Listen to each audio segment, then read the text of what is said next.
Iya. Politisi PDI Perjuangan sekaligus jubir TPN Ganjar Mahfud, Guntur Romli. Bung Guntur.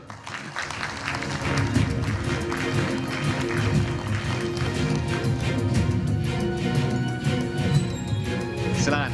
Mau di sini, biar nggak apa-apa. Kemudian ini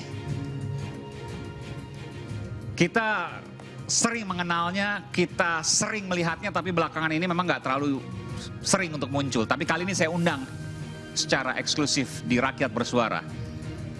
Aktivis HAM, Bung Natalius Pigai.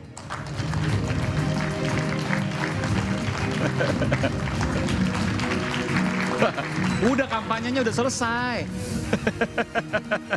Memantapkan. Oh, mantapkan, oke. Direktur Eksekutif Parameter Politik Indonesia, Bung Adi Prayitno. Analisisnya selalu mendalam, tapi juga kadang luar biasa tajam. Kali ini masih menunggu, masih di jalan, karena rupanya rumahnya agak jauh ya, di Sentul, Bogor, Jawa Barat. No party, no Rocky. Rocky Gerung, nanti kita akan tunggu. Masih ada satu kursi, kita akan tunggu nanti setelah ia masuk sudah dekat, nanti kita akan langsung menuju ke Bung Rocky. Dan inilah narasumber istimewa kami di Rakyat Bersuara. Kita akan simak dulu informasi berikut ini. Hidup demokrasi Indonesia, audit forensik, sistem IT KPU. Gejolak politik dalam negeri belum menyentuh titik datar. Gelombang perlawanan dugaan kecurangan pemilu kian lantang disuarakan.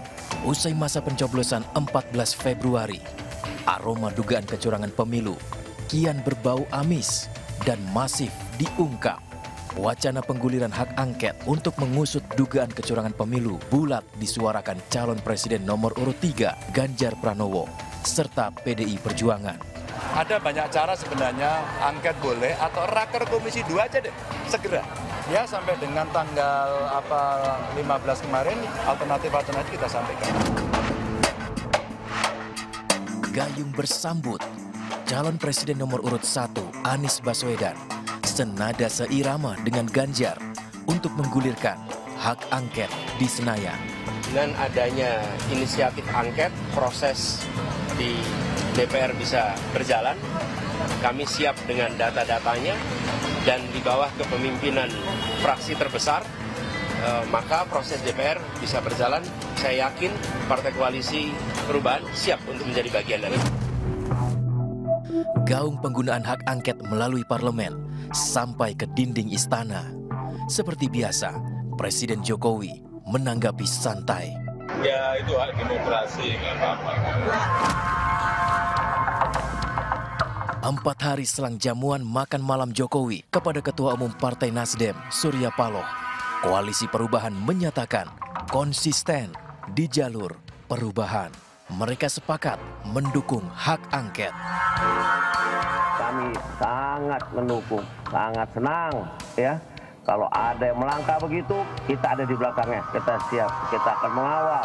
Kita akan cek sampai ke detail-detailnya. Apakah itu menjadi cukup layak untuk sampai kita naikkan kepada hak angket atau tidak? Sampai sejauh ini saya ingin sampaikan belum saatnya kita masuk kepada wilayah ini. Kini hak angket bertambah kuat.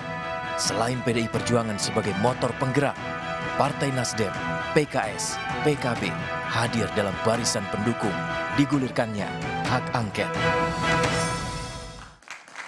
Ya.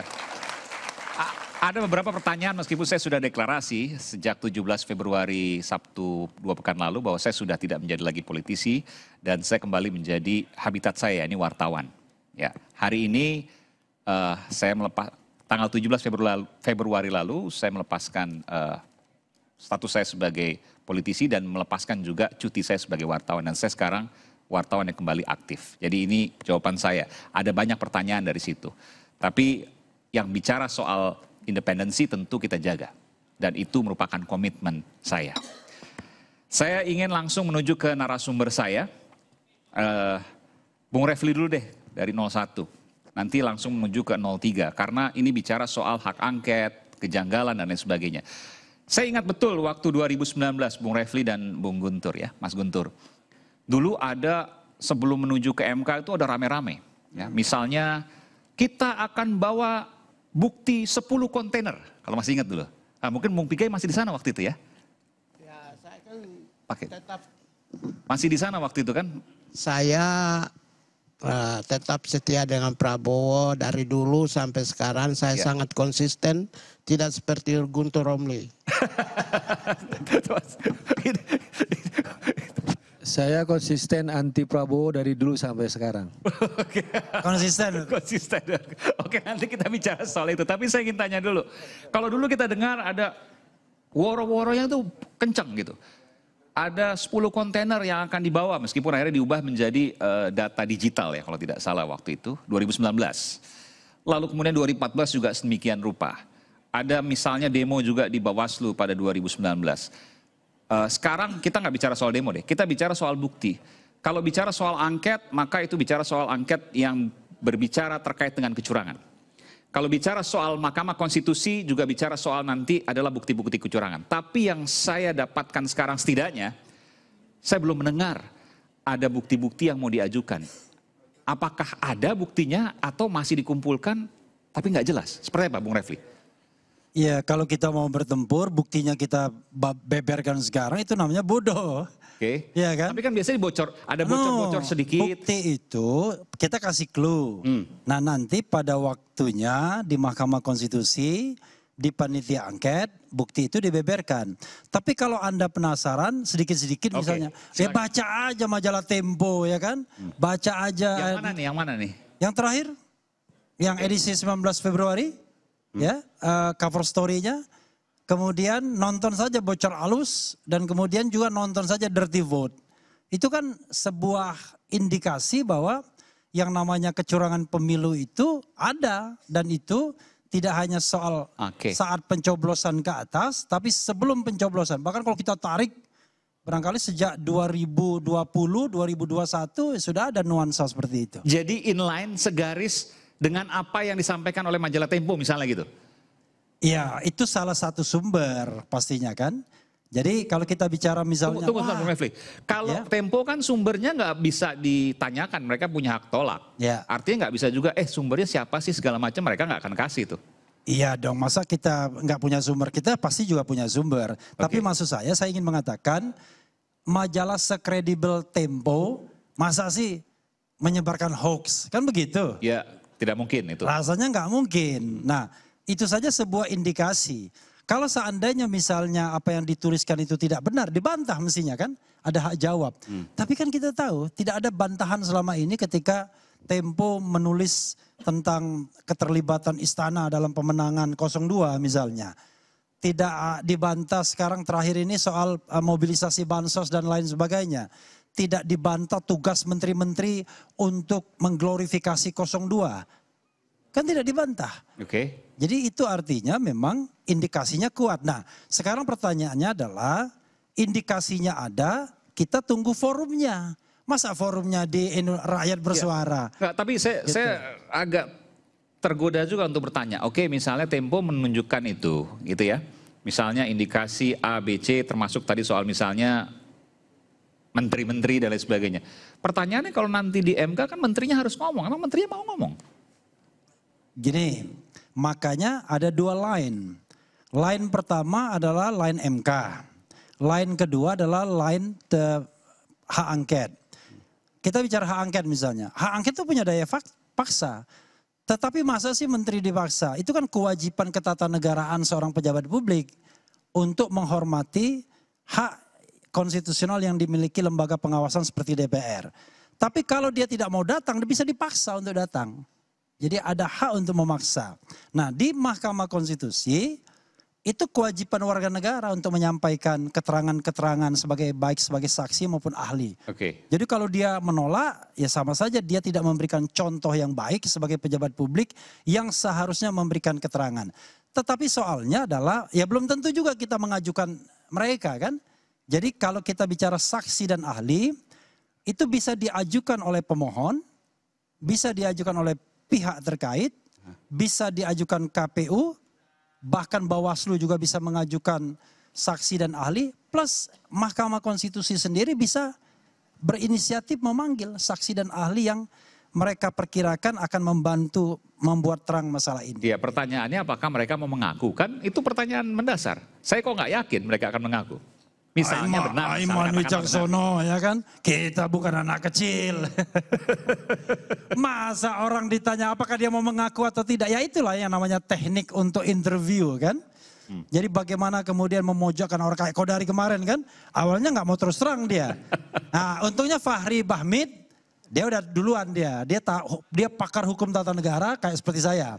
Tapi dia sudah declare bahwa dia 02. Oke. Jadi nggak bisa berdebat ini declare juga, 02 juga.